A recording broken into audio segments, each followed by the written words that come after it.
À travers un communiqué rendu public et lu par la secrétaire générale de la présidence de la République de Côte d'Ivoire, Massaré Touré connu en ce lundi 26 janvier 2026, Kobenang Kwasi Adjumani a été informé du décret signé par le président de la République de Côte d'Ivoire, le président sortant Alassane Dramane Ouattara.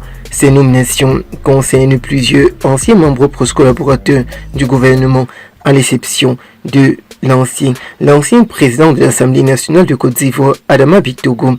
À l'exception natale de Léon Adams. Parmi eux figure Kobenang Kwasi Adjumani, l'ancien ministre d'État qui fait son retour au cœur de l'appareil digital du président de la République de Côte d'Ivoire, au cœur de l'appareil présidentiel en qualité de ministre d'État et conseiller spécial du président de la République de Côte d'Ivoire, Alassane Dramane Ouattara.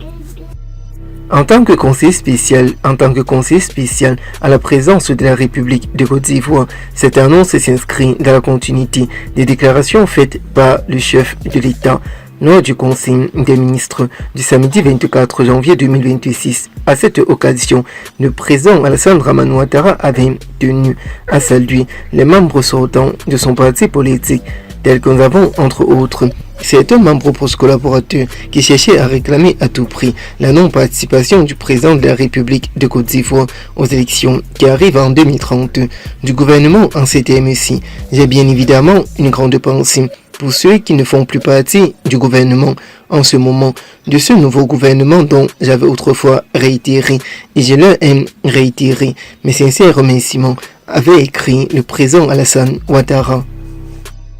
À cette occasion, le président de la République de Côte d'Ivoire, son Excellence M. Alassane Ouattara, avait tenu à saluer les membres proches collaborateurs sortants du gouvernement en CTMC. J'ai bien évidemment une pensée pour ceux qui ne font plus partie de ce nouveau gouvernement et je leur ai réitéré mes remerciements en ce matin pour leur importante contribution à la construction de notre beau pays. Ils sont appelés à d'autres fonctions que nous préciserons dès le lundi matin, d'après les dires de ce qui se raconte en réalité sur les réseaux sociaux.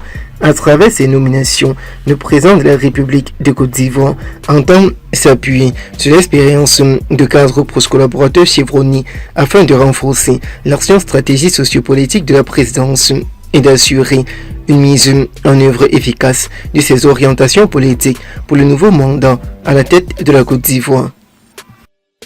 Les tensions sociopolitiques continuent toujours de monter au sein du Rassemblement des fautistes pour la démocratie et la paix, en abrégé RHDP, avec le cas de Kobenang Kwasi Adjumani et le cas du président de la République de Côte d'Ivoire. Mais que va-t-il réellement se passer en réalité? Kobenang Kwasi Adjumani a été réellement exclu du RHDP. Alassane Ouattara prend déjà de la parole au sein du Rassemblement des fautistes pour la démocratie et la paix, en abrégé RHDP. Ça se raconte déjà au IFO. La présidence du Rassemblement des fautistes pour la démocratie et la paix, en abrégé RHDP, annonce ceci. La présidence de la République de Côte d'Ivoire, Kobenang Kwasi Adjumani, nommé ministre d'État, conseiller spécial. Le communiqué vient d'apparaître sur les réseaux sociaux. Sortant ainsi de la part de la secrétaire générale du président Alassane Ouattara. Le communiqué apparaît Kobenang Kwasi Adjumani, nommé conseiller spécial du président Alassane Ouattara. Le président de la République de Côte d'Ivoire, Alassane Dramane Ouattara, a pensé à Kobenang Kwasi Adjumani. Il a procédé à plusieurs nominations à la présidence de la République de Côte d'Ivoire à travers de nombreux décrets et un communiqué officiel rendu public. Et de la part de certains proches collaborateurs et membres du RHDP. Il a donc profité de l'occasion. Il a signé des décrets sur Kobenang Kwasi Adjumani et sa situation sociopolitique.